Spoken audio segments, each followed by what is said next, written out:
హల్లెలూయా, praise lord. హల్లెలూయా, దేవునికి స్తోత్రం. హల్లెలూయా. దయచేసి ఇంకా ఎదురుగా జరగండి. 2వ సమూయేలు గ్రంథము 24వ అధ్యాయము.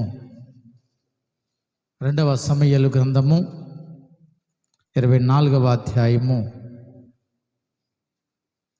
25వ వచనం మనం చదువుకుందాం. అక్కడ దావీదు యెహోవా నామమున ఒక బలిపీఠము కట్టించి దహన బలులను సమాధాన బలులను అర్పించెను. యెహోవా దేశము కోసం చేయబడిన విజ్ఞాపనను ఆలకింపగా ఆ తెగులు ఆగి ఇశ్రాయేలులను విడిచిపోయాను. దేని స్తోత్రం. హల్లెలూయా. చూడండి, దావీదు చెప్తూ ఉన్నాడు, యెహోవా నామమున బలిపీఠము కట్టించి దహన బలులను సమాధాన బలులను అర్పించాను. యెహోవా దేశము కోసం చేయబడిన విజ్ఞాపనలను ఆలకింపగా ఆ తెగులు ఆగి ఇశ్రాయేలు విడిచిపోయాను. చూడండి, మన జీవితాలలో, మన కుటుంబాలలో ఒక దేశము అని అంటే ఒక కుటుంబము లేక ఒక వ్యక్తి అని కూడా మనం చెప్పవచ్చు. మన జీవితాల్లో మన ప్రార్థన ఎప్పుడు ఆలకించి మనకు జవాబు దేవుడిస్తాడు. చాలాసార్లు మన జీవితాల్లో చూసినప్పుడు ప్రార్థన చేస్తామే తప్ప ఆ ప్రార్థనకి కొన్నిసార్లు జవాబుని పొందుకోలేము. ఎందుకు గల కారణం, ఇక్కడ తెగులు ఎందుకు వచ్చింది దేశానికి అని అంటే ఒక వ్యక్తిని బట్టి వచ్చింది దేశానికి. ఎవరిని బట్టి? ఒక కుటుంబంలోనైనా ఒక సంఘంలోనైనా ఒక వ్యక్తిని బట్టే వస్తుంది. ఏంటి అది? తెగులే కావచ్చు, నాశనమే కావచ్చు, శాపమే కావచ్చు, ఏదైనా. ఎందుకు అది వస్తుంది? అసలు దావీదు చేసిన తప్పేమిటి అని మనం చూసినట్లయితే, దావీదునికి శత్రు ప్రేరేపణ వల్ల, ఎవరి ప్రేరేపణ వల్ల? శత్రుక ప్రేరేపణ వల్ల ఇశ్రాయేలు యొక్క సైన్యం ఎంతమంది ఉందో లెక్కించమన్నాడట. ఏమంటే మన బిడ్డలు ఎంతమంది ఉన్నారు, మన సంఘం ఎంతమందిని ఎప్పుడైనా లెక్కించుకుంటామా? విస్తరించాలని చూస్తామా? ఇంతమంది సరిపోతారని అనుకుంటామా? మనం ఆస్తి సంపాదించుకోలేది ఇంకా సంపాదించాలనుకుంటామా? ఇది చాలనుకుంటామా? ఇంకా సంపాదించాలని కోరుకుంటాం, ఇంకా అభివృద్ధి పొందాలని కోరుకుంటాం, ఇంకా ఆశీర్వదింపబడాలని కోరుకుంటాం. అయితే దావీదు జీవితంలో శత్రు ప్రేరేపణ వల్ల ఆ యొక్క పరిస్థితి వచ్చినప్పుడు ఆఖరికి ఆ దేశపు ఉన్నటువంటి ఆ రాజుగారి దగ్గర ఉన్న సైన్యం కూడా చెప్తూ ఉంది. ఏమని చెప్తుందని అంటే 24వ అధ్యాయము 2వ వచనం కంటే చదువుదాము. చూడండి.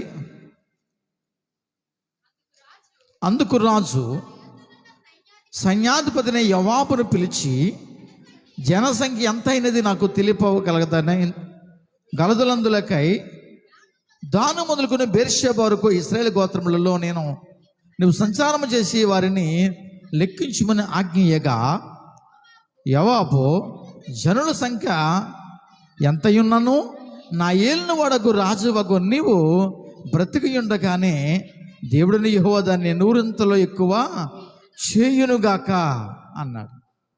అయ్యా, ఎందుకయ్యా అంత ఉన్నా సరే ఇంకా ఆశీర్వదించబడాలి, ఇంకా సైన్యం మనకి సమకూర్చబడాలని కోరుకుంటేమే తప్ప మనం ఎప్పుడు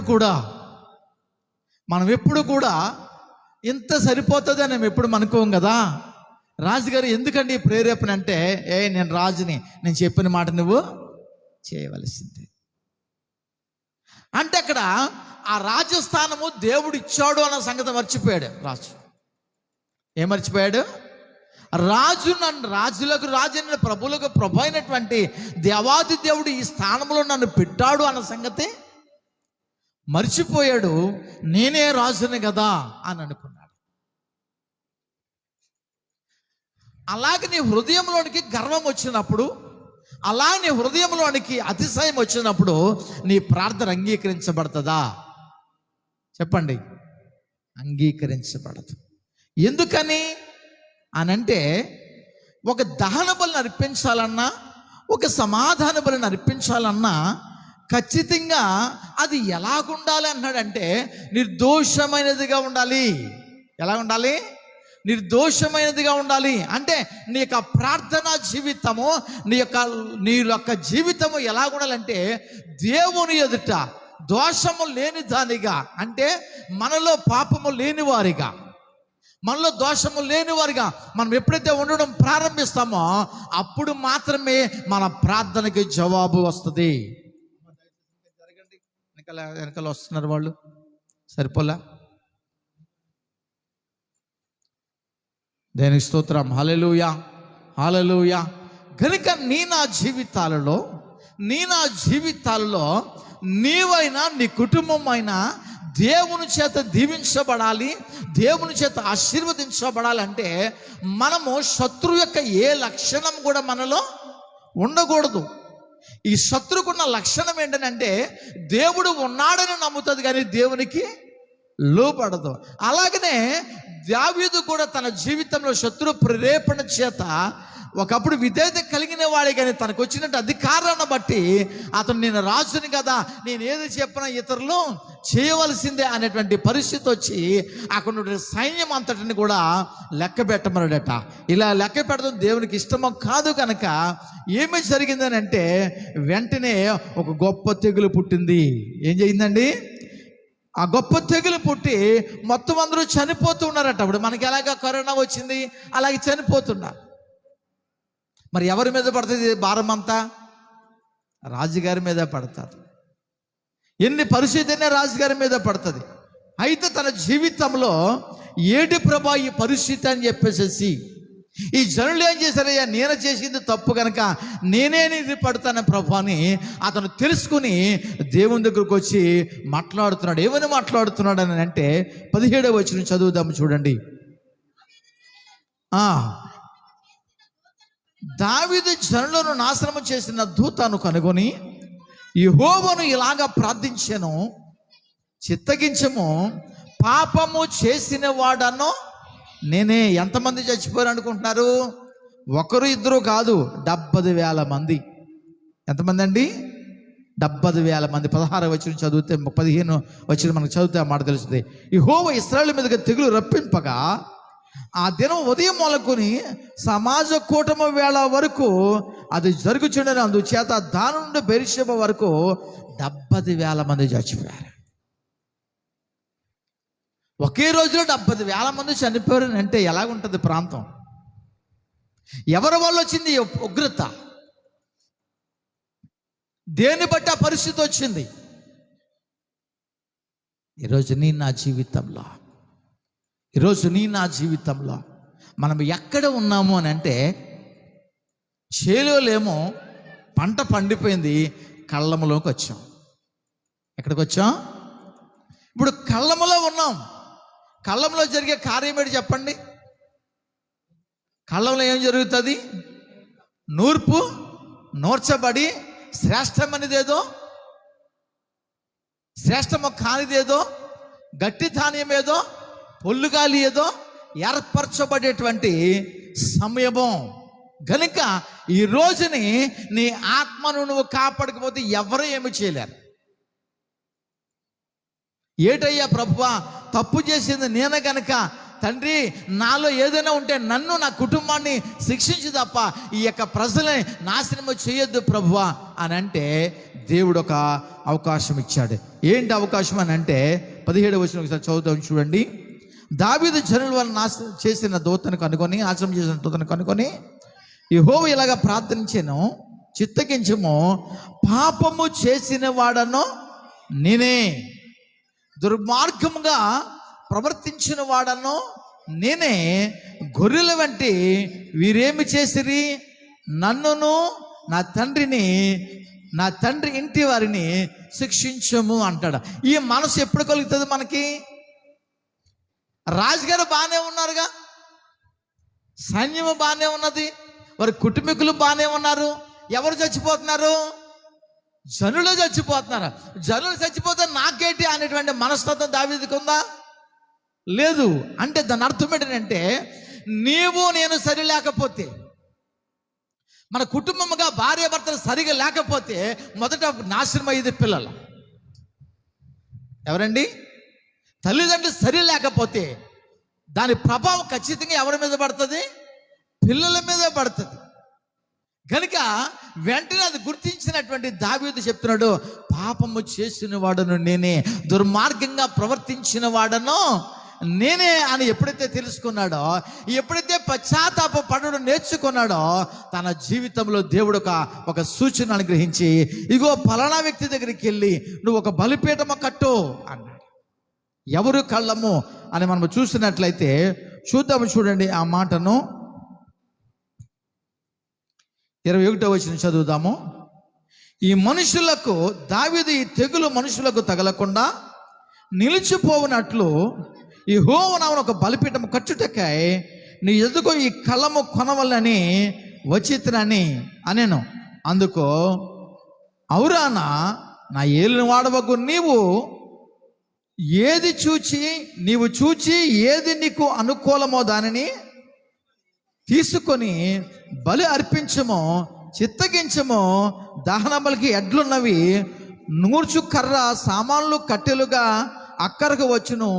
రాజా, ఇవన్నీ ఔరానా అను నేను రాజునికి ఇచ్చుచున్నానని చెప్పి నీ దేవుడిని యెహోవా నిన్ను అంగీకరించును గాక అని రాజుతో అనగా, రాజు నేను అలాగ తీసుకొనను, వెల ఇచ్చి నీ యొద్ద పొందును. దేని స్తోత్రం, హల్లెలూయా. మనము చేసిన పాపానికి మనమే వెల చెల్లించాలి. మనం చేసిన పాపానికి ఎవరు చెల్లించాలి? ఎవరు చేసుకున్న పాపానికి వాళ్ళే వెల చెల్లించాలి తప్ప మన కోసమే ఇతరులు వెల చెల్లిస్తారంటే అది దేవుడు ఒప్పుకునేదేమీ కాదు. ఎందుకనంటే ఎవరు పాపం వాళ్ళనే శిక్షిస్తారు, ఎవరు పాపం వాళ్ళనే శిక్షిస్తుంది. కనుక మొట్టమొదటిగా నీ జీవితంలో, నీ కుటుంబ జీవిత విధానములో నువ్వు ఉన్నతంగా మార్చబడాలి, నీ కుటుంబం అనేకులు దీవెనకరంగా ఉండాలంటే నీ ప్రార్థన దేవుడు అంగీకరించేదిగా ఉండాలి. మొదట ఎలా ఉండాలి? నీ ప్రార్థన దేవుడు అంగీకరించేదిగా ఉండాలి. అలా అంగీకరించాలని అంటే ఖచ్చితంగా ఆ బలి అర్పించేటువంటి పశువు కూడా ఎలా ఉండాలి? ఈ యొక్క మచ్చ కానీ డాగు కానీ ఎటువంటి కల్మషము లేనిదిగా ఉండాలట. అప్పుడే అది పరిశుద్ధంగా అంగీకరించబడుతున్నాడు. అందుకనే దావీదు ఏమని చెప్తున్నాడు అంటే, కీర్తన గ్రంథము 66వ అధ్యాయము, కీర్తనల గ్రంథము 66వ అధ్యాయము 18వ వచనం చదువుదాము. చూడండి. నా హృదయములో నేను పాపము లక్ష్యము చేసిన ఎడల ప్రభువు నా మనవి వినకపోవును. అందుకని అంటున్నాడు, ఈ బలిపీఠము ఏమిటి అని అంటే, బలిపీఠము నీ హృదయమే. ఏంటండి? బలిపీఠము నీ హృదయమే. ఆ బలిపీఠం మీద ఆ దహన బలిని అర్పించాలనుకుంటే అది ఎలాంటిదైతే అంగీకరించబడుతుంది. ఇప్పుడు బలిపీఠం ఎవరని చెప్పుకున్నాము? నీ హృదయమే బలిపీఠము. ఆ హృదయము సరిగా ఉంటేనే నువ్వు ఎంత కన్నీరు కాల్చినా దానికి జవాబు వస్తుందట. నీ హృదయము సరి లేకుండా, నువ్వు ఇతరులను ప్రేమించే మనసు లేకుండా, నీలో కఠినం పెట్టుకుంటూ, ఇతరుల మీద ద్వేషం పెంచుకుంటూ, ఇతరులను అవమానిస్తూ, ఇతరులను ద్వేషిస్తూ, ఇతరుల మీద పగబట్టుకుంటూ నువ్వు ఎంత ప్రార్థన చేసినా నీ ప్రార్థన దేవుడు అంటే నువ్వు జయము పొందాలనుకుంటావు, కానీ నీ తరము కాదు. ఎందుకు గల కారణం అని అంటే, ఈ కళ్ళములో ఉన్న ప్రతిదీ ఏమి జరుగుతుంది అని అంటే, ఆ తూర్పార పట్టినప్పుడు ఏమవుతుంది? గట్టి గింజలు మాత్రమే కాళ్ళు దగ్గర పడతాయి, పొట్టెంత ఎక్కడ పోద్ది? కనుక నీ నా జీవితాల్లో నువ్వు గట్టి గింజగా, నువ్వు పరిశుద్ధముగా, నీ నిర్దోషత్వము కలిగిన వ్యక్తిగా ఉంటే యేసు పాదాల దగ్గర నువ్వు ఉంటావు. ఎక్కడ పడుతుంది? తూర్పారబడుతున్నటువంటి ఆ వ్యక్తికి ఆ యొక్క ధాన్యం ఎక్కడ పడుతుంది? ఆ రైతు కాళ్ళు దగ్గర పడుతుంది. ఏ ధాన్యం? గట్టి ధాన్యం. పొల్లుగాయలు దూరంగా పడతాయి. నువ్వు దేవుని యొక్క కాళ్ళ దగ్గర ఉండాలి, ఆయన పాదాల దగ్గర నువ్వు మొరపెట్టుకుంటే నీ ప్రార్థనకి జవాబు రావాలంటే ఖచ్చితంగా నువ్వు నిర్దోషమైన దానిగా ఉండాలట. చూడండి, ఆ బలి పశువు ఎలాగుండాలని వాక్యం చెప్తుంది అని మనం చూసినట్లయితే, లేవీ కాండము 3వ అధ్యాయము లేవికాండము 3వ అధ్యాయము మొదటి వచనం కండి చదువుదాం చూడండి. అతడు అర్పించున్నది సమాధాన బలి అయిన ఎడల అతడు గోవులలోనిది తీసుకొని వచ్చిన ఎడల మగదే గాని ఆడదే గాని యెహోవా సన్నిధికి నిర్దోషమైన దానిని తీసుకుని రావాలను. తాను అర్పించు దాని తల మీద తన చెయ్యి ఉంచి ప్రత్యక్ష గుడారముగా ద్వారము దానిని వధింపవలెను. దేని స్తోత్రం. అంటే ఆ బలి పశువు ఎలా ఉండాలి? అది ఆడదైనా మొగదైనా, అది ఆడదైనా మొగదైనా ఎలా ఉండాలి? నిర్దోషమైనది, దోషము లేనిది. అంటే కుంటిది కానీ గుడ్డిది కానీ మత్స్సుని కానీ తెగులు ఉన్నది కానీ ఏది కూడా ఉంటే అది దహన బలికి సమాధాన బలికి పనికిరాదు. నీ హృదయంలో కూడా ఏదేదో మనం పెట్టుకుని ఇతరుల గురించి మనం ఏదో చెడుగా ఆలోచించుకుంటూ మనం ఎంత ప్రార్థన చేసినా ఆ ప్రార్థనకి ఎన్నడూ జవాబు రానే రాదు. ఎందుకు గల కారణం అని అంటే ఆ లోపం మనలోనే ఉంది. అందుకనే నువ్వు ఎంత ప్రార్థన చేసినా నీ కుటుంబం మారకపోవడానికి కారణం అదే. నువ్వు ఎంత కన్నీరు కాచినా నీ పేదరికం పోకపోవడానికి కారణం అదే. నువ్వు ఎంత ఏడ్చినా నీ భర్త తాగుడు మానకపోవడానికి అది కారణమే. నీ భర్త ఆ వ్యభిచారంలో ఉండిపోతున్నాడంటే గల కారణము అగో నీలో ఉన్న దోషమే. నువ్వు నిజంగా నువ్వు పరిశుద్ధంగా ఉండి నువ్వు కన్నీరు కార్చగలిగితేనట వెంటనే జవాబుని అది దేవుడు అంగీకరిస్తాడట. అందుకనే ఆ గోవుది కానీ ఆ ఎద్దుని కానీ దాని 2 చేతులు తల మీద ఏం చేయాలట? ఆ తల మీద 2 చేతులు ఇచ్చి ఇది చేయాలి. ఇప్పుడు 2 చేతులు ఒక మనిషి మీద ఎందుకు ప్రార్థన చేస్తామనంటే ఆ ప్రార్థన చెడు ఏం జరుగుతుందంటే ఆ బిడ్డలో ఉన్న దోషం పరిపూర్ణముగా విడుదల అవుతుంది. చేతుల నుంచి ప్రార్థించడం ద్వారా జరిగే కార్యం ఏంటంటే అదే. నువ్వు దేవుని దగ్గరికి వచ్చి నువ్వు బలిగా అర్పించబడాలి, నువ్వు హృదయం పరిపూర్ణంగా దేవునికి సమర్పించాలనుకున్నప్పుడు ఖచ్చితంగా నిన్ను నీవు తగ్గించుకోవాలి. అప్పుడే నీ జీవితంలో గొప్ప కార్యాలు చూసే వ్యక్తిగా మార్చబడతావో. ఇప్పుడు అంటున్నాడు నిర్దోషం అనేది తీసుకొచ్చి దాన్ని ఏం చేయాలి? ఖండించాలట. ఏం చేయాలి?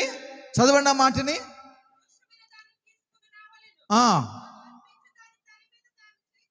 ఉంచి ప్రత్యక్ష గుడారము యొక్క ద్వారమున యెహోవా సన్నిధిని ఆ కోడెను వధింపవలెను. చాలమ్మా. ఈ రోజునే దాన్ని వధించాలని అంటే తన యొక్క శక్తి పరిపూర్ణంగా కోల్పోవాలి. అంటే నీలున్న కోపము, నీలున్న పాపము, నీలున్న ద్వేషము, నీలున్న ప్రతీకారము అవన్నీ కూడా ప్రభువుకి అప్పచెప్పి నేను ఎంతమంది అన్యాయం చేసినా, నేను ఎంతమంది అక్రమం చేసినా, ఎంతమంది నేను ద్వేషించినా ఆ పగ ప్రతీకారాలు ఎవరికి వదిలేయాలి? మనం దేవునికి వదిలేసేసి దేవునికి అప్పగించి నువ్వు ఎప్పుడైతే బలిపీఠం మీద నువ్వు నీ హృదయాన్ని పరిపూర్ణంగా సమర్పిస్తావో వెంటనే నీ ప్రార్థన అంగీకరిస్తారట. దావీదు చేసిన ప్రార్థన అంగీకరించి ఆ తెగులు ఆగిపోయింది. మరి ఒకప్పుడు ఆ తెగులు ఎవరి వల్ల పుట్టింది? దావీదు వల్లే పుట్టింది ఆ తెగులు. ఇప్పుడు తన జీవితంలో తెలుసుకున్నాడు, నేనే దుర్మార్గంగా ప్రవర్తించాను, నా యొక్క ఇది వల్లే, నా గర్వము వల్లే, నా పరిస్థితి వల్లే నా దేశానికి నా రాజ్యానికి నాశనం నేను తెచ్చుకున్నాను అన్నాడు. ఈరోజు మన కుటుంబాలకి మనమే నాశనం తెచ్చుకుంటున్నామమ్మా. అందుకే ఇంకా పేదరికం అనుభవిస్తున్నామమ్మా. ఇంకా ప్రభు ఎలాగైతే మనల్ని ఉండమంటున్నాడో అలా ఉండలేకపోతున్నామమ్మా. ఒకసారి గ్రహించుకో. ఒకసారి గ్రహించుకుని మన పేదవాళ్ళగా ఉండడానికి పిలవలేదు, మన పరిశుద్ధులుగా ఉండడానికి పిలిచాడు ఆయన. దేవుని స్తోత్రం. అలాగే నీ జీవితము స్థిరపరచబడాలని అంటే మొట్టమొదటిగా ఆ యొక్క జంతువు ఏం చేయాలి? వధింపబడాలి. వధింపబడాలని అంటే ఏమి చేయాలి? నీ జీవితంలో క్రీస్తు ప్రభుల వారి యొక్క జీవితము ఎలాగైతే ఉందో నీవు కూడా అలాగనే స్థిరపరచబడాలట. ఆ వధించబడడం ఏమిటనంటే రోమాపత్రిక 6వ అధ్యాయము, రోమాపత్రిక 6వ అధ్యాయము 8వ వచనం కండి చదువుదాం చూడండి. మనము క్రీస్తుతో కూడా చనిపోయిన ఎడల మృతులలో నుండి లేచిన క్రీస్తు ఇక నువ్వు చనిపోడనియు మరణమునకు ఇకను ఆయన మీద ప్రభుత్వము లేదనియు ఎరిగి ఆయనతో కూడా జీవించుచున్నామని నమ్ముచున్నాము. దేవుని స్తోత్రం. ఎలాగైతే క్రీస్తు ప్రభుల వారు శిలువ మరణం పొంది తిరిగి లేచి ఇంకా ఆయన మీద ప్రభుత్వం చేయడానికి ఎవరికి అధికారం? సర్వాధికారిగా సౌరభౌరాధికారము కలిగిన వ్యక్తిగా ఆయన ఎలాగైతే స్థిరపరచబడ్డాడో, నీవు కూడా ఆ బలిపీఠం అనేటువంటి నీ హృదయాన్ని పరిపూర్ణముగా ఆయన అంగీకరించేదిగా చేయగలిగితే, నీకు నువ్వుగా తను సిలువనెత్తుకుని ఎవరైనా నన్ను వెంబడింపగోరిన ఎడల తన సిలువనెత్తుకొని నన్ను వెంబడించాలి. కనుక నీ శ్రమలు సహిస్తూ నువ్వు ఆధ్యాత్మిక జీవితాన్ని నిలబెట్టుకోగలిగితే నీ కుటుంబం పరిపూర్ణంగా కట్టబడడానికి క్రీస్తు ప్రభు దయచేస్తాడట. హల్లెలూయా. అదే నీ జీవితంలో వధింపబడడం. వధించబడిన తర్వాత ఏమి చేయాలి అంటే దాని చర్మము పరిపూర్ణముగా ఏం చేయాలి? ఒలి చేయాలి. ఈ చర్మం ఉంటే ఏమి జరుగుతుంది అంటే, అది గొర్రె, అది మేకో, అది ఎద్దో, అది గేదో, ఏదో ఆ చర్మాన్ని బట్టి తెలుస్తుంది. ఇప్పుడు నీవు క్రీస్తు ప్రభుల దగ్గరికి వచ్చిన నీవు నీ కులమేటో, నీ గోత్రమేటో, నీ వంశమేటో ఎవరికి, నువ్వు ఆయన సృష్టిలో నువ్వు ఒక ఆత్మవి, నువ్వు ఒక మనిషివి. నిన్ను ఎలాగ నిర్మించాడో ఆయన చేతిలో ఉన్నావు కనుక నీకు ఇంకా కులమో గోత్రమో ఇటువంటిది నీకు ఏ సంబంధమో తెలుస్తుందండి? మేకని కుక్కని కలిపి చర్మం వచ్చేసి 2 మాంసాలు ఆ ఏలగడ్డ కడితే తెలుస్తుందా? తెలదు. అంటే నీవు కూడా ఆయామ్ అనేటువంటి స్థితి, నేను ఇది అని కొంతమంది చెప్పుకుంటారు చూడండి. అది మన జీవితాల్లో ఉండకూడదు. అది ఉన్నా నీ ప్రార్థనకి జవాబు రాదు. కనుక నువ్వు ఎలాగుండాలని వాక్యం చెప్తుందంటే, ప్రసంగి గ్రంథము 10వ అధ్యాయము, ప్రసంగి గ్రంథం 10వ అధ్యాయము 1వ వచనం చదువుదాం చూడండి. బుక్కావని తైలములో సచ్చిన ఈగల పడుట చేత అది చెడు వాసన కొట్టును. చాలా కొంచెము బుద్ధిహీనత,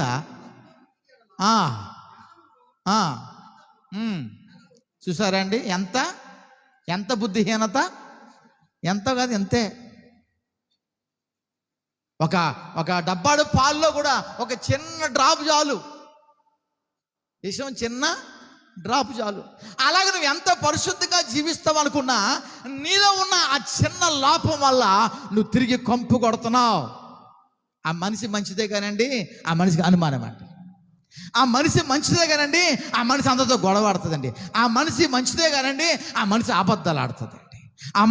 అతను మంచోడే కానండి, అతని ప్రవర్తన ఇలాగుంటుందండి. అతను మంచోడే కానీ అతను అబద్ధ సాక్ష్యాలు చెప్తాడండి. అతను మంచోడే కానండి, పైకి లంచాలు తీసుకుంటాడండి. ఏంటిది? నువ్వు తైలమే, నువ్వు సువాసన కొట్టే వ్యక్తివే, కానీ కొంచెం అవిధేయత, కొంచెం నీలో నా లోపము నేనేం చేస్తుంది? నిన్ను చెడు కొంపు కొట్టేదానిగా ఉంటుంది. అందుకని అన్నాడు, ఆ చర్మం పరిపూర్ణంగా వలిసేయాలి, ఆ వెంట్రుకలు పరిపూర్ణంగా తీసేయాలి. అది పరిపూర్ణంగా ఒలిచేస్తేనే అది దహన బలికి ఆమోదయోగ్యంగా ఉంటుందట. ఈరోజు నువ్వు ఎలాగున్నావు? అయామంటున్నావా? నీకు ఇచ్చినటువంటి అధికారాన్ని బట్టి దాన్ని దుర్వినియోగం చేసుకుంటున్నావా? దేవుడు ఎలాగో కడుపుండా తిండి ఇచ్చాడని మనం పేదవాడిని మర్చిపోకూడదు, దరిద్రుల్ని మర్చిపోకూడదు. మనం ఏ స్థితిలో వచ్చి మా స్థితి ఎప్పుడు మనమో మర్చిపోకూడదు. కనుక నేను కూడా మనము క్రీస్తు ప్రభుల వారిలో రూపాంతరము పొందిన వారిగా ఉండాలంటే నీ చర్మమో, కొంతమంది అంటారు నేను మీ వాడినేనమ్మా, నేను మీ వాడిని, మీ తోలికే నేను మా సంఘానికి వచ్చేయండి. అక్కడ లేవి, ఎక్కడ లేవు.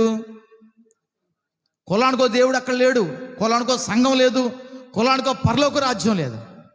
పరలోక రాజ్యము ఒకటే, నరకము ఒకటే. గనుక నీ నా జీవితాల్లో అక్కడ ఏ సంఘము నుండి వచ్చావు అని అడగడో, నువ్వు వాక్య ప్రకారంగా జీవిస్తున్నావా లేదనేది దేవుడు చూస్తాడు. నువ్వు చర్మం ఒలిచబడ్డాదా లేదనేదే చూస్తాడు. కనుక ఆ బలి పశువుకి చర్మం పరిపూర్ణంగా ఊడదీయాలి. ఆ ఊడదీసిన తర్వాత ఏమి చేయాలంటే, దేని అవయవము కాళ్ళకి కాళ్ళు, చేతులకి చేతులు విడదీయాలి. ఏంటి ఆ కాళ్ళకి కాళ్ళు, చేతులకు చేతులు విడదీయడం అని అంటే, యోహాను సువార్త 3వ అధ్యాయము,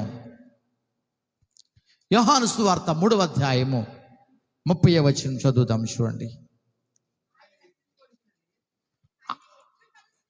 ఆయన హెచ్చవలసి ఉన్నది, మనము తగ్గవలసి ఉన్నది. ఎవరు చెప్తున్నారు ఈ మాట? ఎవరు చెప్తున్నారా? యోహాను గారు చెప్తున్నారా? ఆత్మచేత అభిషేకించబడిన వాడే, చిన్నప్పుడే పరిశుద్ధాత్మ చేత నింపబడిన వాడే, వరాల చేత నింపబడిన వాడే. కానీ అంటున్నాడు, నేను ఎప్పుడు కూడా తగ్గించబడాలి తప్ప ఆయనతో సమానంగా చేసుకోవడానికి నాకు యోగ్యత లేదా. ఒక ప్రత్యేక బ్రతుకుతో కూడా ఒకే ఒక కొడుకు లేక పుట్టాడు. అయినా ప్రభు చిత్త ప్రకారంగా వారి తల్లిదండ్రులు పెంచారు. నీవైనా నేనైనా మనకిచ్చిన బిడలను దేవుని చిత్తం వాడి పట్ల ఏదుంటే అది మాత్రమే నెరవేర్చబడాలి. అప్పుడే వాడి దీవెనకరంగా మార్చబడతాడు. దేవుని స్తోత్రం, హల్లెలూయా. ఆ బిడ్డ నా బిడ్డ అని అనుకోవడానికి ఎవరి తరం కాదు. అలాగ అనుకుంటున్నావు అంటే దేవుని ఉద్దేశాన్ని నువ్వు నెరవేర్చటం లేదు, నీ యొక్క సొంత ఉద్దేశం ప్రకారంగా నువ్వు జీవిస్తున్నావు. కనుక ప్రతి అవయవము ఏం చేయబడాలి? వేరు చేయబడాలి. అంటే నువ్వు తగ్గించబడాలి. నీకు నువ్వుగా తగ్గించుకున్నాడు ఏమవుతుందంట? అందుకనే ఎవడైనాను నాయకుడు అవ్వాలనుకుంటే, ఎవడైనా గొప్పవాడై ఉన్న గోరి ఎడల మొదట వాడు ఎలా ఉండాలి? పరిచారకుడిగా ఉండాలి. అంటే నీకు ఒక గొప్ప స్థానాన్ని దేవుడు ఇస్తే నువ్వు గొప్ప పనిగా ఉండి దావీదులాగా వాళ్ళందరినీ చేద్దాం ఇది చేద్దాం అని అనుకునే స్థితి కాదట. అలాగ తన అధికారాన్ని ఉపయోగించి సంఘాన్ని నాశనం చేసుకున్నాడు, రాజ్యాన్ని నాశనం చేసుకున్నాడు. ఎంతమంది చచ్చిపోయారు? ఎవరి వల్ల? నీ యొక్క చిన్న అవిధేయత వల్ల ఎన్ని మంది ఆత్మలను నాశనం అయిపోతున్నావో చూసుకో. నీ యొక్క పరిస్థితి వల్ల నీ కుటుంబం, నీ బిడ్డల జీవన శైలి ఎలాగ మారిపోతుందో ఒకసారి చూసుకో. మన బిడ్డల మీద ఏ పాపము ఏలుబడి చేయకూడదు. ఆ పాపము ఏలుబడి చేసినంత కాలము వాడికి అభివృద్ధి, ఆశీర్వాదం ఉండదండి. నేను చెప్పుకొచ్చాను, నీ ఇంటికి సమాధానం రావాలంటే ఏముండాలి? మొదట నువ్వు దేవుని మాటను లోబడాలి. కనుక మన జీవితాల్లో మనము నేను అయాం అనే పరిస్థితి కాకుండా, ఎంత ఉన్నతమైన స్థితికి మనం తీసుకుని వెళ్ళినా మనము ఆయన కంటే గొప్పవారు, ఇతరుల కంటే గొప్పవాళ్ళము కాదని అనుకోవాలి. నువ్వు గొప్పవాడుగా చేయబడాలంటే మొదట పరిచారకుడిగా ఉండాలి. ఆ పరిచారకుడిగా ఉంటే ఆ పరిచారకుల్లో ఉన్నటువంటి బాధలు నీకు తెలుస్తుంది. ఆ లోపాలు నువ్వు సరి చేయగలవు. ఇప్పుడు నాకు స్కూటర్ మెకానిక్ రాదు, కానీ డబ్బులు ఉన్నాయి. ఓ పెద్ద గ్యారేజ్ పెట్టేశాను, 4 మనుషులు మెకానిక్లను పెట్టుకుని చేస్తున్నాను. ఇప్పుడు ఆ మెకానిక్ నాకు తెలియదు కనుక వాడు ఏం చెప్తే అదే నమ్ముతాను. వాడు అంటాడు, ఈ పార్ట్ పోయింది సార్, ఈ పార్ట్ తెప్పించండి వేస్తానంటాడు. అది పక్కన పడతాడు, అది పట్టుకెళ్ళి అమ్మేసుకుంటాడు రేపు పొద్దున్న. అదే నాకు ఆ మెకానిక్ తెలిస్తే అది పోయిందో ఇంకా పని చేస్తుందో ఖచ్చితంగా నాకు. అలాగనే నీ జీవితంలో కూడా మొదట పరిచారకుడిగా, తగ్గించుకుని బ్రతికే స్థితిగా, ప్రతి విషయంలో కూడా ఇతరులకి దీవెనకరముగా, ఇతరులకు ప్రేమగా, ఇతరుల లోబడే పత్వంగా మనం ఎప్పుడు కూడా సేవకులమంటే ఎప్పుడు కూడా సేవకులమే, వాళ్ళకి పని చేసే వాళ్ళమే. పని చేయించుకునే వాళ్ళమో కాదు. యేసుప్రభుడు పని చేయించుకున్నాడండి? ఆయన చేశాడా? మరి ఈ రోజున అలా లేదు. సేవకులంటే పని చేయించుకుంటున్నారు కొంతమంది. వాళ్ళ విశ్వాసులు వాళ్ళకి ఎలా కనపడుతున్నారంటే పనుల కింద కనపడుతున్నారు. అంటే దాని అర్థం వాళ్ళకి అవయవాలు వేరుపరచబడలేదు, చర్మము వలవబడలేదు. ఆ దాని బలి పీట మీద తీసుకొచ్చినప్పుడు అది నిర్దోషమైనదిగా లేదు. కనుక నా జీవితాలలో నీ కుటుంబ జీవన శైలి, నీ కుటుంబ జీవన విధానము, నీ బిడ్డల ఆశీర్వాదము నువ్వు కోరాలి. నువ్వు కుటుంబం ఇతరులకి దీవెనకరంగా ఉండాలని అంటే బలిపీఠం మీద, ఆ హృదయం అనేటువంటి ఆ బలిపీఠం మీద మన యొక్క ఈ హృదయము నిర్దోషమైనదిగా ఉండాలి. మూడవదిగా మనం చూస్తే ఈ యొక్క ఎప్పుడైతే అవయవాలు వేరుపరచబడుతుందో అప్పుడు ఏమి చేయాలంటే మొట్టమొదటిగా తలను కాల్చాలంట. ఏం చేయాలి? తలను కాల్చబడాలి. తలలో ఏమున్నాయి? తల ఎందుకు కాల్చబడాలి అని అంటే ఈ లోకము యొక్క జ్ఞానము చేత, దేవుని జ్ఞానము కన్నా లోక జ్ఞానము చేత ఈవేళ చెప్పిన వాక్యము రేపటి కొంతమంది మర్చిపోతారు, ఎల్లుండికి కొంతమంది పూర్తిగా మర్చిపోతారు, కొంతమందికి 2 మొక్కలు గుర్తు చేస్తే మళ్ళీ గుర్తుపోతాయి. కానీ ఎప్పుడో చిన్నప్పుడు అలా ఆయన తిట్టిన తిట్టు, వాళ్ళ అత్తగారు తిట్టింది మరీ జ్ఞాపకం ఉంటుంది. ఉండదా? ఉంటుంది. ఆ మనిషి చచ్చిపోయినా సరే ఆ మనిషి మళ్ళీ తిడుతూ ఉంటుంది. ఆ మనిషి చచ్చిపోయి 10 సంవత్సరాలు అవుతుంది. కానీ మీ అమ్మ ఎలాగ అంది కదా? ఏముంది హృదయంలోని? వాక్యం ఉందా? లోక జ్ఞానం ఉందా? గనుకనే నీవు కాల్చబడాలి. ఆ కాల్చబడే స్థితి నీ జీవితంలోకి రావాలని అంటే వాక్యం చెప్తుంది. 1 కొరింథీయులు రాసిన పత్రిక 1 అధ్యాయము 21వ వచనం చదువుదాం. చూడండి, గట్టిగా చదువునాన్న. దేవుని జ్ఞానానుసారముగా లోకము తన జ్ఞానము చేత దేవుని ఎరగకుండినందున, చాలా తర్వాత చదువుతాం. ఏటట మళ్ళీ చదువు చేస్తే స్పష్టంగా. దేవుని జ్ఞానానుసారముగా లోకము తన జ్ఞానము చేత, చూసారండి ఏం చేస్తుందట? దేవుణ్ణి ఎరగకుండా ఉండడానికి ఈ లోక జ్ఞానం మనకి ఎక్కువైపోతే ఏమవుతుంది? దేవుని జ్ఞానం, అదే చెప్పానుగా, ఈవేళ చెప్పిన ప్రసంగం గుర్తుండదు. ఎప్పుడో వాళ్ళ అత్తగారు చిన్నప్పుడు తిట్టిన మాట అది గుర్తుకుంటుంది. ఎవరో ఆ తోటికోళ్ళు అన్న మాట ఆ గుండెలో ఉండిపోయింది. నేను చచ్చిపోయి 3 రోజులు దేవుడు అయిపోతే దాన్ని మర్చిపోనాడు. నువ్వు మర్చిపోపోయినా మనిషి చచ్చిపోయింది అంతే. అంటే ఈ పరిస్థితి ఎందుకు వస్తుంది? ఈ స్థితి మనకి ఎందుకు వస్తుంది అంటే నువ్వు నిర్దోషమైనదిగా లేవో. ఏం లేవు? నువ్వు దోషము కలిగిన వ్యక్తిగా ఉన్నావు, దహన బలికి పనికిరావు నువ్వు. అందుకని నువ్వు ఎంత ప్రార్థన చేసినా జవాబు రావట్లా. ఏమంటే మేము ప్రార్థన చేస్తాం కానీ మాకు ఏది రాదు. ఎందుకు రావట్లా? గల కారణం ఏంటి? ఆ లోపం ఏంటి అనేది మొదట నువ్వు తెలుసుకుంటే. ఎప్పుడు చెప్పాడు దావీదుకి దేవుడు తన తప్పు తను తెలుసుకున్నాక ముందుగా చెప్పాడా నువ్వు దహన బలి అర్పించని? తెలుసుకున్న తర్వాతే, అయ్యా ఈ ప్రజలు ఏం చేశారు? ప్రజలేమీ చేయలేదు ప్రభువా, తప్పు చేసింది నేను, నన్ను శిక్షించు, నా కొడుకులను శిక్షించు, నా కుటుంబాన్ని శిక్షించు, నా తండ్రి ఇంటి వారిని శిక్షించు తప్ప ఈ అమాయకులైన ప్రజలను ఎందుకు ఎలా చంపేస్తావు ప్రభువా అని అడుగుతున్నాడు. తన తప్పు తను తెలుసుకున్న తర్వాత ఇక ఎల్లు అవురా నా కళ్ళం దగ్గరికి వెళ్ళి ఆ దహన బలికి శుద్ధపరచుకుని అది వెలిచ్చి కొనుక్కో.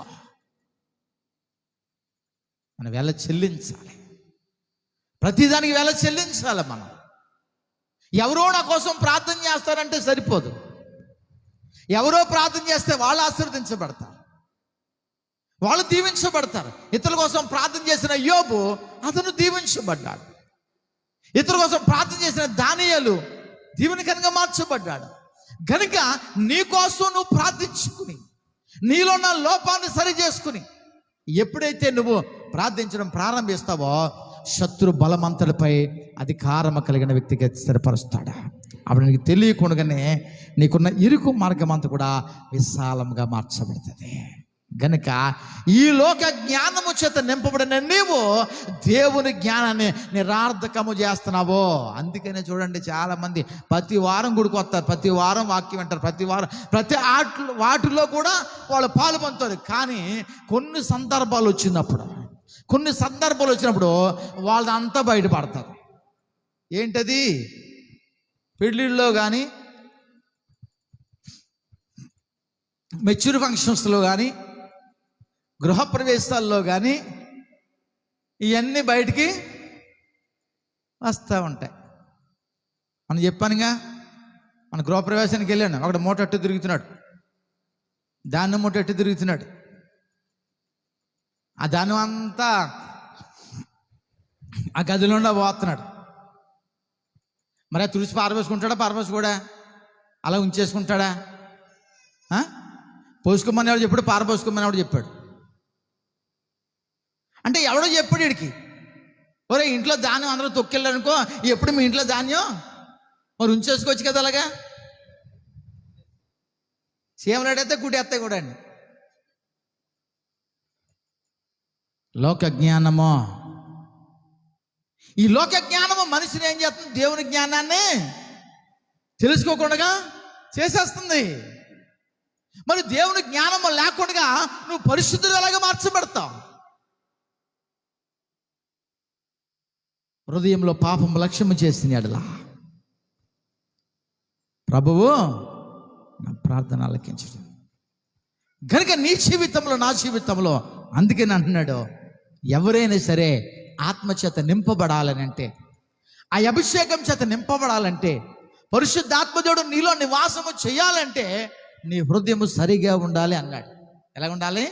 చూడండి, అపోస్తుల కార్యాలు 8వ అధ్యాయము, అపోస్తుల కార్యాలు 8వ అధ్యాయము 21వ వచనం కండి చదువుదాం. చూడండి, నీ హృదయము దేవుని ఎదుట సరైనదిగా లేదు గనక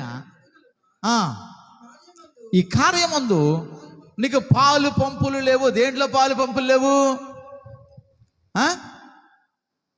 దేంట్లో పాలు పంపులు లేవు? పరిశుద్ధాత్మలో.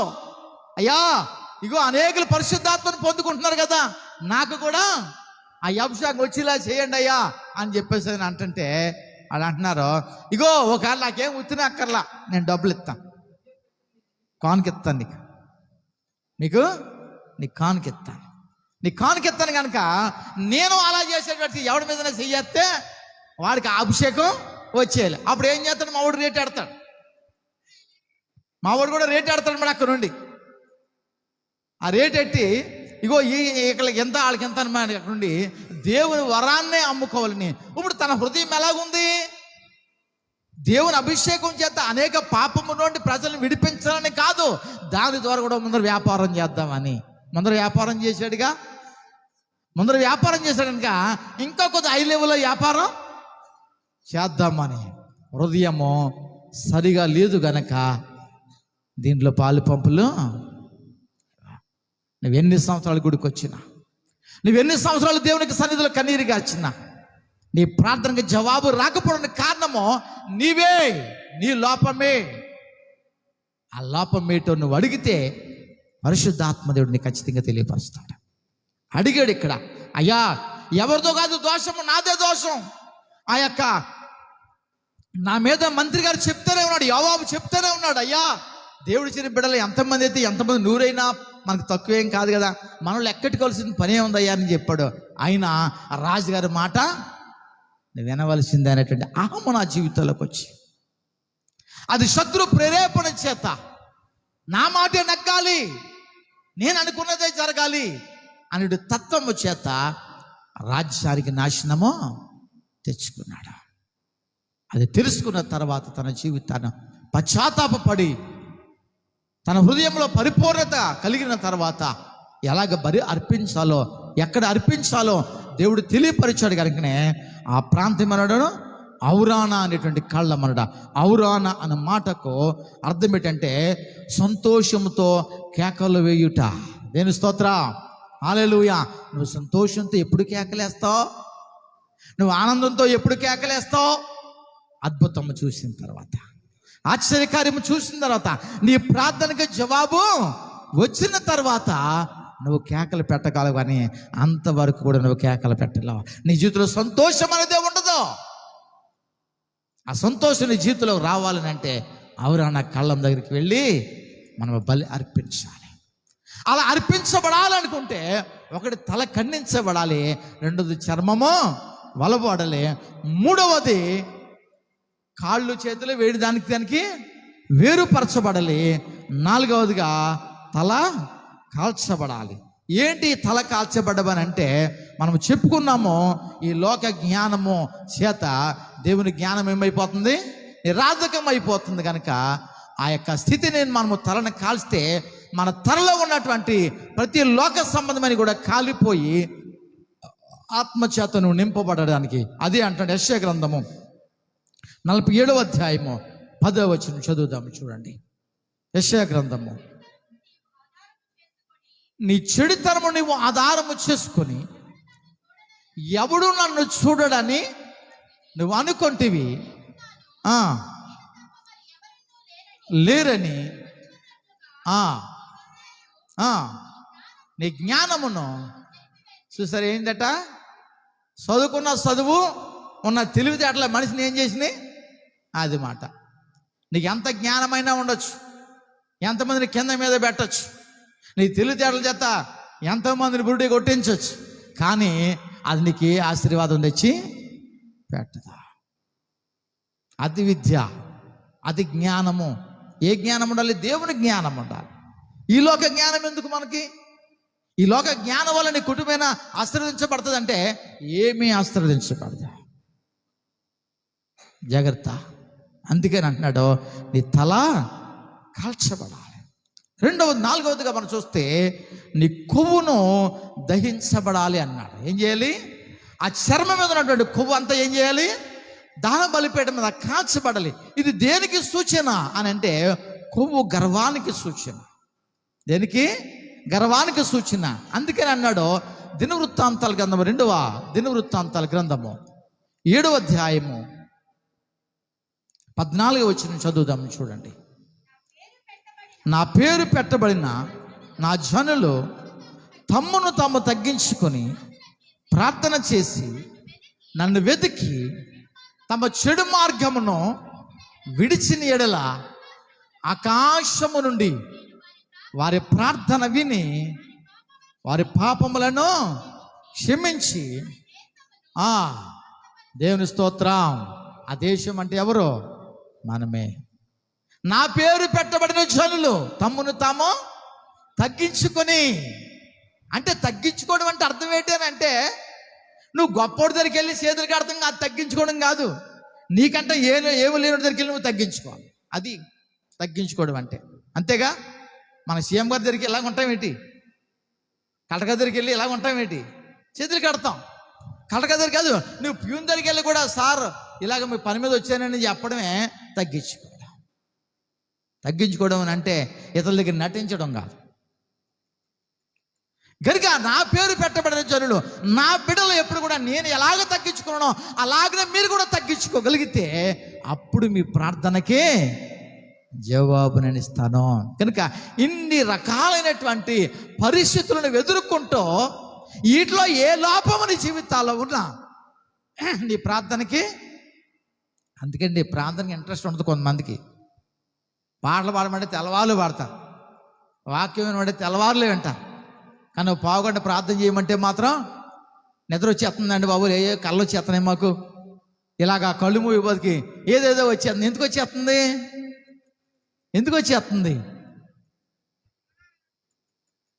నిర్దోషమైనది కలేవో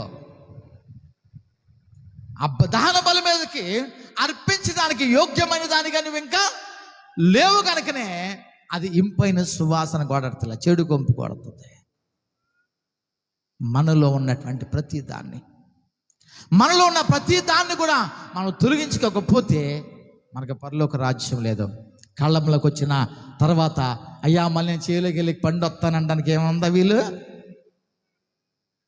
ఆయన తూర్పు ఆరబడితే నువ్వు గట్టిగించగా లేకపోతే ఎక్కడికో ఎగిరి పడతావు. అది తీసుకెళ్ళి అగ్నిలో ఆ పొట్టును ఏం చేస్తాడు? కాల్చి వేస్తాడు. నువ్వు గట్టి గింజగా ఉంటే ఆ కాళ్ళ దగ్గర పడిన గింజగా నువ్వు ఉండగలిగితే తీసుకెళ్ళి కొట్లో వేసుకుంటాడు ఆయన. మళ్ళీ తిరిగి దాన్ని మలవడానికి నీకు కృపను అనుగ్రహించబడుతుంది. దేని స్తోత్రం. తిరిగి నువ్వు పరలోక రాజ్యంలో నిత్య నివాసముగా ఉండి అనేకులు దీవెనకరంగా ఉండడానికి పరిశుద్ధాత్మ దేవుడు నీకు సహాయం చేయబోతున్నాడు. ఆ స్థితి నీకు కావాలా? పొట్టులో ఎగిరిపోయే బ్రతుకు నీకు కావాలా? ఆ గట్టి గింజలా నీ జీవితం ఉండాలనుకుంటే ఒకటి, నువ్వు దహన బలిగా అర్పించబడేటువంటి దానిగా నిర్దోషమైన దానిగా ఉండాలి. ఎలా ఉండాలి? ఏ దోషమో నీ యందు దేవునికి కనపడకూడదు. ఏ దోషమో దేవునికి కనపడకూడదు. నిర్దోషమైనదిగా నువ్వు జీవితం ఉన్నప్పుడు మాత్రమే నీ ప్రార్థన అంగీకరించబడుతుంది, నీ కార్యము సఫలీకృతం అవుతుంది, నీవు గొప్ప దీవెనకరంగా మార్చబడతావో. దాని ద్వారా నీ కుటుంబము దీవెన ఆశీర్వాదంలో హక్కుదాలుగా మార్చబడుతుంది. ఐదవదిగా చూస్తే కాళ్ళను చేతులను కూడా, ఆ కాళ్ళను మనం దహించి వేయాలి. ఏం చేయాలి? కాళ్ళను, 4 కాళ్ళు కూడా మనం ఏం చేయాలి? దహించి వేయాలి. ఎందుకని అని అంటే ఆ కాళ్ళ ద్వారా నీకేమిటి వస్తుంది, దాని ద్వారా నీకు జీవితం ఏంటి అని అంటే కీర్తన గ్రంథం 147వ దావీదు కీర్తన, కీర్తన గ్రంథము 147వ దావీదు కీర్తన 8వ వచనం చదువుదాం. చూడండి.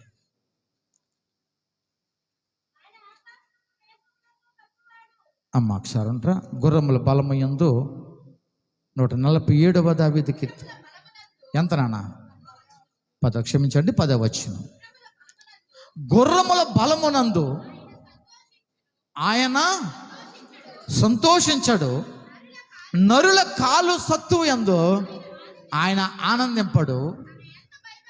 తన యందు భయభక్తులు కలవారి యందు, తన కృప కొరకు కనిపెట్టి వారి యందు యెహోవా ఆనందించుచున్నాడు. దేని స్తోత్రం. హల్లెలూయా.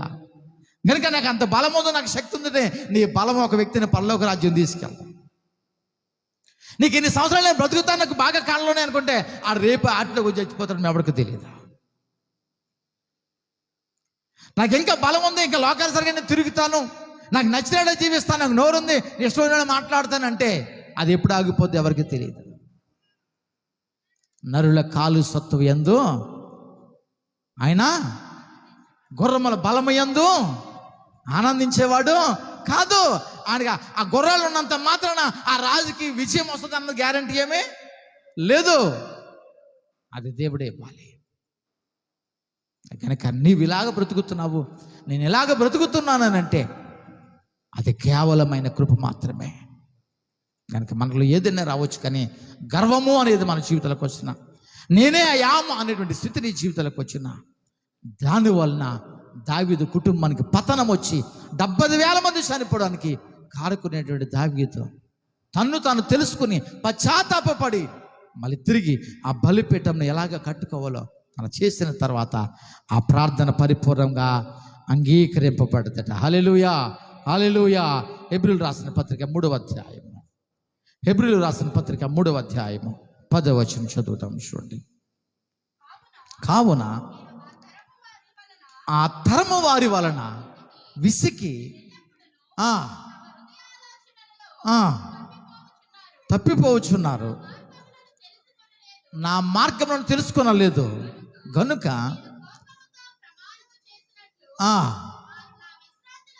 ప్రవేశింపరని. చూసారండి, నువ్వు చెప్పి చెప్పి రోజు ఆదివారం శుక్రవారం కూడా దేవుడు మనతో మాట్లాడుతూ ఉన్నా నీలో మార్పు రాకపోతే పాస్టర్ గారు కాదు ఇసుకుపోయేది. ఎవరట? చూడండి, ఏం మలిసి చదవమ్మా మాట. కావున ఆ తరమి వారి వలన విసికి, చూసారండి, దేంట్లోని ఆ హృదయం తప్పిపోతుంది.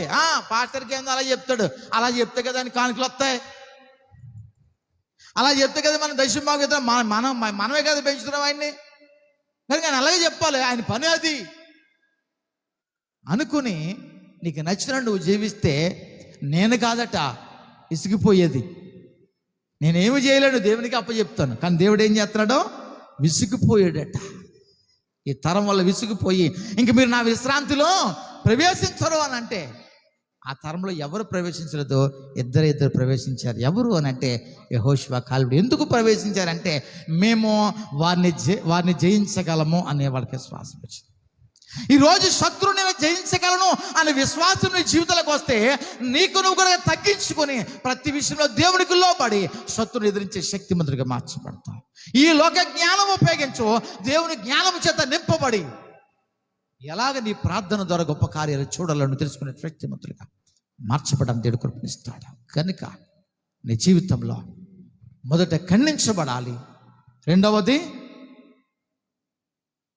చర్మము వలవబడాలి, మూడోది ఆంధ్రాలన్నీ వేరు పరచబడాలి, నాలుగవది తల కాల్చబడాలి, ఐదవది కొవ్వు దహించబడాలి, ఆరవదిగా కాళ్ళు కాల్చబడాలి. ఇలాగ పరిపూర్ణంగా కాల్చబడితే అది పరిపూర్ణ ఇంపైన సువాసనకి పడి బూడిదిగా మార్చబడుతుంది. రూపం ఉందండి బూడిద, ఇంక దాంట్లో కాళ్ళు కనపడుతున్నాయా, మాంసం కనపడుతుందా, దుమ్ములు కనపడుతున్నాయా, ఏమీ లే, బూడిదిగా మార్చబడుతుంది. నీవు కూడా అలా మార్చబడితే అనేకులకు దీవెనికరముగా, అనేకులకు ఆశీర్వాదకరముగా, సంఘానికి దీవెనికరముగా, సమాజానికి దీవెనికరముగా మార్చబడని దేవుడు కృపనిస్తాడు. అటువంటి కృప ప్రసన్నత దేవుడు మనకు దయచేయను గాక. ఆమేన్, ఆమేన్, ఆమేన్. ప్రార్థన చేసుకుందాం, అడుగుదాం దేవుణ్ణి. Thank you Jesus, thank you Holy Spirit. పరిశుద్ధాత్మ దేవా నీకే వందనాలు. జీవమైన తండ్రి నీకే స్తోత్రము. నీ ప్రార్థన అంగీకరించబడాలని అంటే నువ్వేమి చేయాలో తెలుసుకున్నావు. నీలో జీవితం ఏ మార్పు కావాలో తెలుసుకున్నావు. నీ ప్రార్థనకి జవాబు వచ్చి నువ్వు అద్భుతాలు చూడాలనంటే మొదట నీకు నువ్వుగానే సరిచేయబడి, నీకు నువ్వుగానే దోషము లేని వ్యక్తిగా మార్చబడి, నీలో గర్వము, అహంకారము, నేనన్న మాటే నా మాటే నెరవేర్చబడాలని తత్వము, ఇదంతా శత్రుక క్రియలు. Thank you Jesus, thank you Jesus. అడుగు దేవుణ్ణి, ప్రభువా నాలో ఇంకా ఏ లోపం ఉన్నట్లయితే, నాలో ఏ దోషమైనా ఇంకా ఉన్నట్లయితే, నా ప్రార్థన అంగీకరించబడకపోవడానికి ఏమేమి నాలో లోపం ఉందో ఈరోజు నువ్వు నాతో మాట్లాడవు ప్రభువా. దాన్ని నేను సరి చేసుకున్న జీవితాన్ని స్థిరపరచుకుంటాను. నీ కృప నాకు అనుగ్రహించు తండ్రి.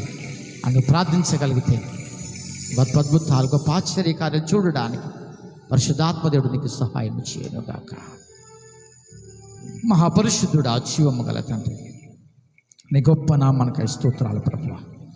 ఇక నువ్వు చెప్పిన మాట నుంచి పాను తండ్రి, వినగల గ్రహించగల శక్తిని కృపించి నడిపించి నీ మేలుతో నింపి మీరే భద్రపరచు.